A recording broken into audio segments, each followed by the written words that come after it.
बिस्मिल्लाहिर्रहमानिर्रहीम। अस्सलाम वालेकुम माय डियर क्वींस, कैसी हैं आप सभी लोग। उम्मीद है खैरियत से होंगी और अल्लाह ताला की नेमतों, रहमतों और बरकतों को खूब इंजॉय करी होंगी। अल्हम्दुलिल्लाह मैं भी बिल्कुल ठीक ठाक हूँ और हर हाल में अल्लाह पाक की बहुत ज़्यादा शुक्रगुजार हूँ। तो जनाब सुनाएं, आज तो मेरी बहनें बहुत ज़्यादा खुश होंगी क्योंकि माशाल्लाह से आज फाइनली सारे बच्चों का स्कूल खुल गया है। और अच्छा, आखिरी मिनट तक मुझे ऐसे लग रहा था कि स्कूल से छुट्टी हो जाएगी क्योंकि माशाल्लाह 12 रबीउल अव्वल है, 2 दिन बाद, तो मुझे लगा कि अब 2 दिन छुट्टियाँ होंगी और उसके बाद ही स्कूल खुलेंगे। लेकिन चलो खैर, चले गए हैं बच्चे, तो मैंने भी सोचा कि अपनी बहनों से कुछ दिल की बातें कर लेती हूँ।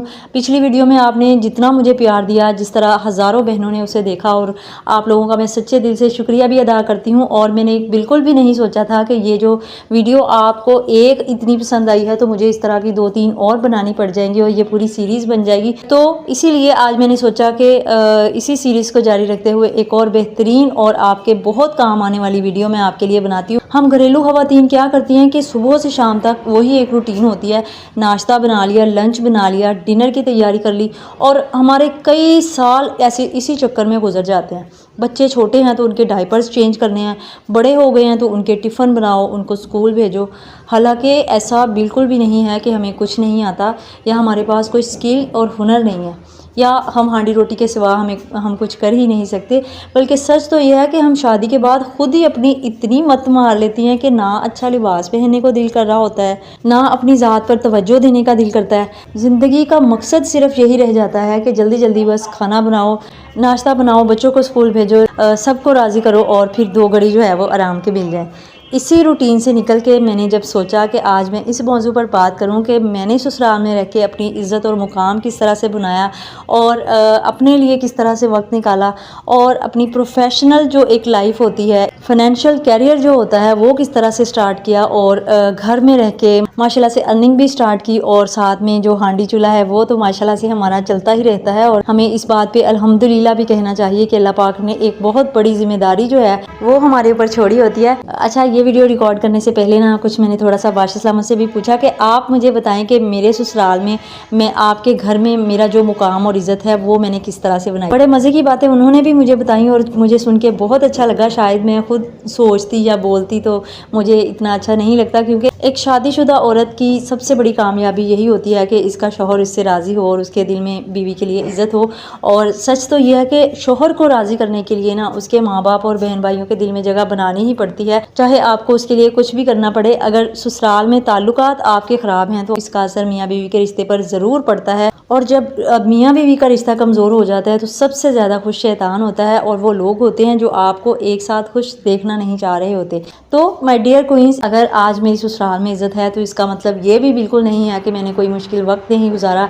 जब आप एक जगह रहते हैं ना, तो जहाँ पे 2 अलग अलग कल्चर, बावर्ची खाने की रेसिपीज़ और तौर तरीके तक आपके डिफरेंट होते हैं, तो आप ये कैसे सोच सकती हैं कि वहाँ पे जो लड़की है कोई भी जाके फौरी एडजस्ट हो जाए, और कोई ऐसी लड़की जो पहले से कभी उनके घर नहीं गई, जो पहले से उनको जानती नहीं है, और वो जाते ही वहाँ पे एडजस्ट हो जाए, तो ये बहुत मुश्किल होता है। इसके लिए बहुत कुछ सहना भी पड़ता है, बहुत कुछ करना भी पड़ता है।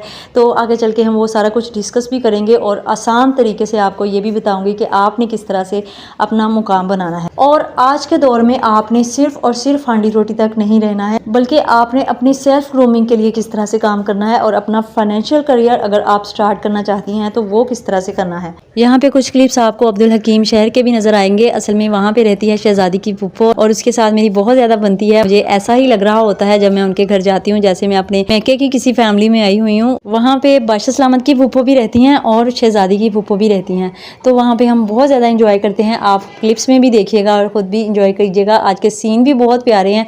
ये अब्दुल हकीम शहर का हेड है, तो हेड सदनाई इसका नाम है, और यहाँ पे आके बहुत मज़ा आता है। यहाँ के सीन्स जो है ना वो बहुत प्यारे हैं, और जब भी हम यहाँ पे आते हैं हमारी कोशिश होती है कि हम वहाँ पे सैर करने के लिए ज़रूर जाएं। और पिछली वीडियो में मुझसे किसी ने पूछा था कि जो आपने हाथ में हाथ डाला है वो हाथ किसका है, तो वो हाथ भी शहजादी की फूफो का ही है। वहाँ पे बादशाह सलामत ने फ्रूट चाट भी बनाई थी और जो बहुत मज़ेदार बनी थी, उसकी रेसिपी भी देखिएगा। साथ साथ आप सीन्स को एंजॉय कीजिएगा और साथ साथ हम आज का टॉपिक भी डिस्कस कर लेते हैं। एक बात समझना बहुत ज़रूरी है, आप ज़िंदगी का कोई भी इदारा देख लें, या हमारे इस यूट्यूब सफ़र को देख लें, या फिर फिर कोई भी फील्ड देख लें। अगर सिर्फ मैं यूट्यूब की बात करूँ ना, तो इस 1 साल में बहुत ज़्यादा मुझे मुश्किलात पेश आई हैं। शुरू में व्यूज़ नहीं आते थे, फिर बच्चे तंग हो रहे थे, मेरा जो घर का माहौल है वो बहुत ज़्यादा डिस्टर्ब हो रहा था, मेरी सेहत ख़राब हो रही थी, मैं मेंटली डिप्रेस्ड रहने लग गई थी, मुझे मेंटल प्रेशर रहने लग गया था। लेकिन जब आपने एक सोचा होता है ना कि मैंने किसी मुकाम पे पहुंचना है, तो फिर आपको वो मुकाम इंशाल्लाह मिल के रहता है।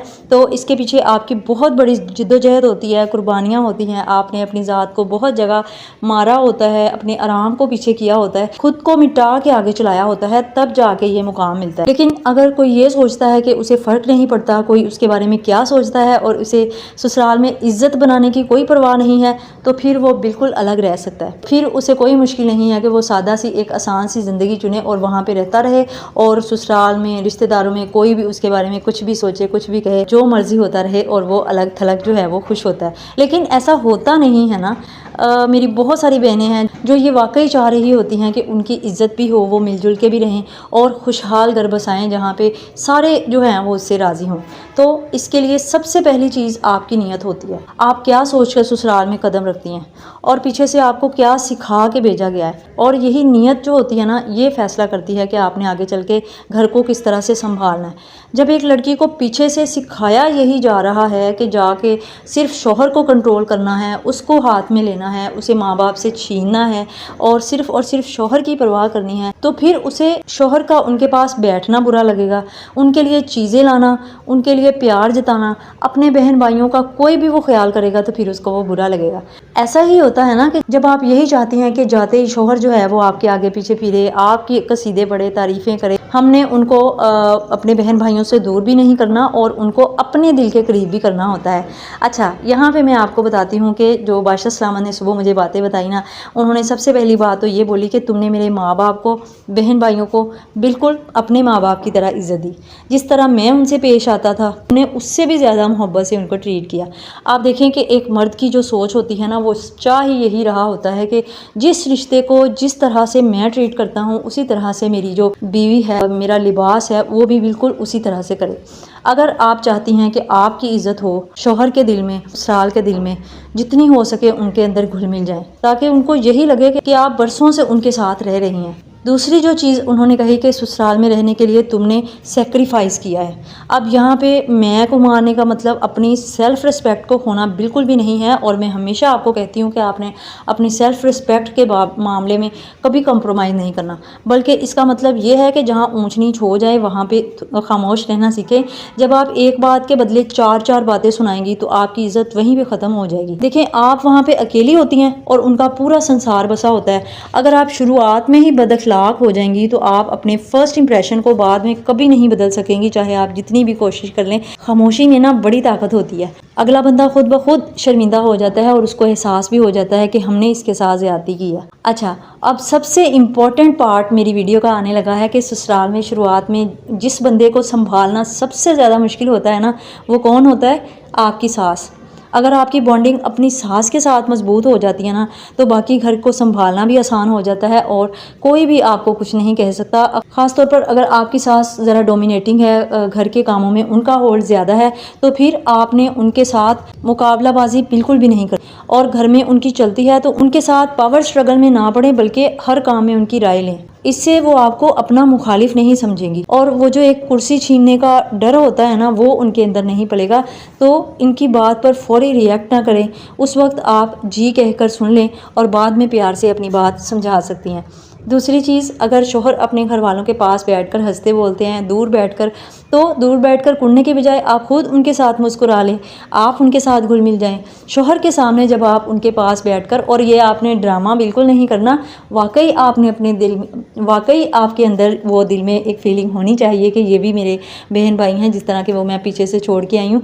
अब हो सकता है कि ऐसी बातें सुन के कुछ बहनें मेरी वीडियो छोड़ के चली जाएँ, लेकिन मैं आपको आगे चल के बहुत सारी ऐसी बातें बताऊँगी जो आपके काम आ सकती हैं। और अभी तो हमने वो बात भी करनी है कि जो आपके फाइनेंशियल प्रेशर को कम करेगी, जो आपके मेंटल स्ट्रेस को कम करेगी, और अगर आप फाइनेंशियल कैरियर बनाना चाहती हैं घर में रह के तो वो किस तरह से बनाएंगी, वो भी बात हम करेंगे। जब आप उनके साथ घुल मिल जाएंगी, शोहर को भी लगेगा कि आप उनके साथ सिंसियर हैं। जब आप इस तरह से करने लग जाएंगी ना, तो कल को अगर शोहर से कोई आपका इख्तिलाफ भी हो जाता है तो वही ससुराल वाले अपने सगे बेटे को गलत कहेंगे और आपको सही कहेंगे। अच्छा, बादशाह सलामत ना बहुत ज़्यादा गुस्से वाले थे, लेकिन मेरी बॉन्डिंग क्योंकि हमेशा मेरे ससुराल वालों से बहुत ज़्यादा स्ट्रॉन्ग रही थी, तो उन्होंने कभी भी मुझे गलत नहीं कहा था। डांट भी देते थे, उनसे नाराज़ भी होते थे, लेकिन मुझे वो कुछ नहीं कहने देते थे, सिर्फ इस वजह से क्योंकि मेरी उनके साथ बॉन्डिंग हमेशा से स्ट्रॉन्ग थी और मैंने खुद जिस तरह से उनको बहुत ज़्यादा मोहब्बत करती थी, फिर उनके लिए भी मेरे अंदर वही जज्बा, वही मोहब्बत पैदा हो गई थी। और ख़ास तौर पर जब आपकी नंदे घर पे आए ना, तो आपने सिर्फ खाना बनाना और घर को चमकाना काफ़ी नहीं होता।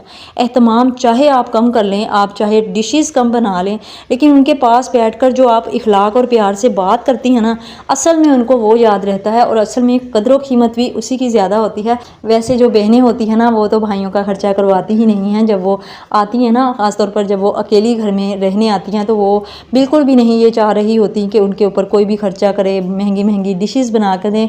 वो ज़्यादातर यही करती हैं, अपने भाइयों का एहसास करती हैं कि कोई भी जो घर की दाल रोटी है वो खा के हम गुजारा कर लें, लेकिन मेरे भाइयों पे हम लोग जो हैं वो बोझ ना बने। अच्छा, इसमें कोई हर्ज नहीं है कि अगर आपके शौहर आपके लिए अलग से कोई चीज़ लेके आते हैं और अगर आप उसको खुद अकेली भी खा लेती हैं ना, तो इसमें कोई हर्ज नहीं है। लेकिन अगर आप थोड़ी सी स्पेशल बनना चाहती हैं ना, अगर आप थोड़ी सी और बावकार, थोड़ी सी और अपने शौहर के दिल के करीब होना चाहती हैं, तो फिर आप कभी कभी ऐसा भी कर सकती हैं कि अपने शौहर को कहें कि कोई चीज़ जो आपके घर वालों को बहुत ज़्यादा पसंद है वो लेके आएँ और आप उनके साथ मिल बैठ के खा लें।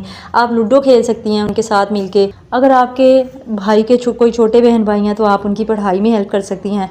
और अगर कभी किसी मोड़ पर आप अपने शौहर से ससुराल की शिकायत कर भी देंगी ना, तो फिर वो आपकी बात गौर से सुनेंगे, आपके लिए स्टैंड भी लेंगे, क्योंकि उन्हें पता होगा कि अगर मेरी बीवी ये बात कर रही है तो इसके पीछे कोई बहुत बड़ी वजह होगी। अगर आप हर वक्त ही कंप्लेन करती रहेंगी और बुराइयां करती रहेंगी तो वो कभी किसी मर्द को उसके घर वालों के खिलाफ ज़्यादा देर तक नहीं भड़का सकती। इससे सिर्फ आपका अपना रिश्ता ख़राब होता है। खून के जो रिश्ते होते हैं ना, वो कभी भी एक दूसरे से ज़्यादा देर तक दूर नहीं रह सकते। और ये सारी जो बातें हैं ना, कुछ तो मेरी अपनी 12 साल जॉइंट फैमिली के अंदर जो मैंने गुजारे हैं उसका निचोड़ है उस तजर्बे का, और कुछ जो है वो मेरी बहनें, मेरी सहेलियाँ, मेरी जो आंटियाँ हैं उनके तजर्बे से जो हमने सीखी होती हैं, वो मैं आपको बातें बता रही हूँ। अब जब फाइनेंशियल करियर अगर आप अपना स्टार्ट करना चाहती हैं ना, तो उसके लिए मैं आपको सबसे पहले एक मोटिवेशन दूंगी। आपने मेरी वो बात बहुत गौर से सुननी है कि ज़रा सोचें कि जो मज़दूर है सख्त सर्दी में, सख्त गर्मी में, धूप में अपने सर पे ईंटों का बोझ उठा के ऊंचाई तक लेके जा रहा होता है, दिन रात सख्त मेहनत कर रहा होता है, और लेकिन जब वो अपनी पूरी ज़िंदगी इस मजदूरी में गुजार के दुनिया से चला जाता है ना, तो उससे कोई याद नहीं करता। दूसरी तरफ एलोन मस्क है, बिल गेट्स है, मुकेश अंबानी है, इस तरह के लोगों का नाम बच्चा बच्चा जानता है और इनका नाम सदियों तक जारी रहता है। अब गौर करें कि मेहनत दोनों ने की है, इस मज़दूर ने भी और उस कामयाब लोगों ने भी। मज़दूर जो है वो सिर्फ इसलिए मेहनत करता था कि उसे सुबह शाम की रोटी मिल जाए, उसके बच्चे भूखे ना सोएं, जबकि एलोन मस्क और बिल गेट्स जैसे जो लोग हैं वो ये सोच के मेहनत कर रहे होते हैं कि हमने आगे बढ़ना है, हमने तरक्की करनी है और दुनिया में अपना नाम बनाना है। आपके अंदर सलाहियतों और हुनर की कोई कमी नहीं है, सारे आपके इंग्रेडिएंट्स पूरे होते हैं। कमी तो सिर्फ इस जज्बे की और तरक्की करने और उस हांडी रोटी के चक्कर में जो आगे की सोच है ना, वो होती है कि आप आगे के लिए क्या सोचती हैं। अब वो पुराना दौर बिल्कुल नहीं रहा कि एक कमाने वाला होता था और पूरी आमदनी, पूरा घर, बहन भाइयों की शादियां हो जाती थी, बच्चों की ज़रूरतें आसानी से पूरी हो जाती थी। आज के दौर में महंगाई इतनी ज़्यादा हो चुकी है, ख़र्चे इतने ज़्यादा बढ़ चुके हैं कि आपको अपनी बच्चों की आसाइशों के लिए, ज़रूरतों के लिए अपने शौहर के साथ खड़े होना पड़ता है, शाना बशाना खड़े होकर उनका साथ देना पड़ता है। और अपनी ज़िंदगी को इस रूटीन से निकाल के ख़ुद को बदलने के लिए आपकी ये शहज़ादस्तान क्वीन आपके अंदर वही तरक्की का जज्बा और स्पार्क जगाने आई है। बस मेरी यही ख्वाहिश है कि जब आप कहीं गैर मौजूद हों तो लोग आपको अच्छे लफ्ज़ों में याद करें, दुनिया आपकी मौजूदगी में आपकी कमी महसूस करे और आपके इखलाक और हुनर की तारीफ़ करे। तो और बहुत सारी बातें हैं। अब 12 साल ज़िंदगी में बहुत सारी तकलीफ़ें भी आई, परेशानियाँ भी आई, बहुत सारी ज़्यादतियाँ भी हो जाती हैं, बहुत जगह पे दिल भी दुख झुक जाता है, लेकिन अल्लाह ताला इज़्ज़त उसी को देता है जो दूसरों को इज़्ज़त देता है। और आपने ये बात हमेशा याद रखनी है कि आप एटीट्यूड दिखाकर, किसी को नीचा दिखा के, आप किसी की नज़र में बुरा बना के कभी भी आप अपनी इज़्ज़त, अपना मुकाम हासिल नहीं कर सकती जो देर पा चले और लोग आपकी गैर मौजूदगी में आपकी तारीफ़ करें। आपने ये बात, ये इज़्ज़त, ये मुकाम पहले दूसरे को देना होता है, फिर आपने लेना होता है। तो आप सब बहनों के लिए गुड न्यूज़ भी है कि जो बहनें वाकई में कुछ करना चाहती हैं, अपनी फैमिली को सपोर्ट करना चाहती हैं, कोई हुनर सीखना चाहती हैं, तो उनके लिए हम एक मुकम्मल सेटअप बनाने जा रहे हैं, जिसमें हम जो घरेलू एक मिडिल क्लास हाउसवाइफ होती है, जो बहुत ज़्यादा पढ़ी लिखी भी नहीं होती और जो बहुत टेक्निकल वर्ड्स के साथ सीख नहीं सकती, उनके लिए हम एक प्रोग्राम शुरू करने जा रहे हैं जिसमें आपको मोटिवेशन भी मिलेगी, आपको सिखाएंगे भी बहुत सादा और बहुत आसान तरीके से। आपके साथ तब तक रहेंगे इंशाल्लाह जब तक आप मुकम्मल कामयाब नहीं हो जाते। तो इसके लिए आपको मेरा चैनल सब्सक्राइब करना होगा, मेरे साथ कनेक्ट रहना होगा, मेरी वीडियोस देखते रहना होगी। तो बहुत जल्द मैं आपको ये खुशखबरी अनाउंस भी कर दूंगी, आपको लिंक भी दूंगी, आपको कॉन्टैक्ट नंबर भी दूंगी और इंशाल्लाह आपको बहुत अच्छे तरीके से सिखाऊंगी भी। अगर आपको मेरी किसी भी बात से थोड़ी सी भी मोटिवेशन मिली हो, ये वीडियो पसंद आई हो, तो कमेंट सेक्शन में मुझे ज़रूर बताइएगा कि आपको सबसे अच्छी जो बात है वो कौन सी लगी, और आप इस तरह की और वीडियोज़ देखना चाहती हैं, और या फिर आप किस मौजू पर मुझे सबसे ज़्यादा पसंद करती हैं कि मैं वीडियो बनाऊं। आपका एक एक कमेंट मेरे लिए बहुत कीमती होता है और मैं उसको दिल से पढ़ती भी हूं और रिप्लाई भी करती हूं, रिएक्ट भी करती हूं। मुझे आगे बढ़ने का वो हौसला भी दे रहा होता है, क्योंकि जाहिर है जिस तरह से मैं आपको मोटिवेशन दे रही होती हूँ ना, कभी मुझे भी बहुत ज़्यादा मोटिवेशन की ज़रूरत होती है और वो मोटिवेशन मुझे आप ही से मिलती है। इस वीडियो को अपनी तमाम बहनों, दोस्तों और भाभीयों के साथ ज़रूर शेयर कीजिएगा जिन्हें इस वक्त इस सच्ची गाइडेंस की और हौसले की ज़रूरत है। वीडियो को लाइक कीजिएगा, उस चैनल को सब्सक्राइब आई होप कि आपने बहुत पहले से कर रखा होगा। जिसने नहीं किया, मैं उसको दावत देती हूँ कि शहजादिस्तान क्वीन फैमिली का हिस्सा बनिए। अपना और अपने घर वालों का बहुत सा ख्याल रखिएगा। अपनी शहजादिस्तान क्वीन को इजाज़त दीजिए। इंशाल्लाह आपसे मिलेगी अगली एक ज़बरदस्त वीडियो में। तब तक के लिए अल्लाह हाफिज़।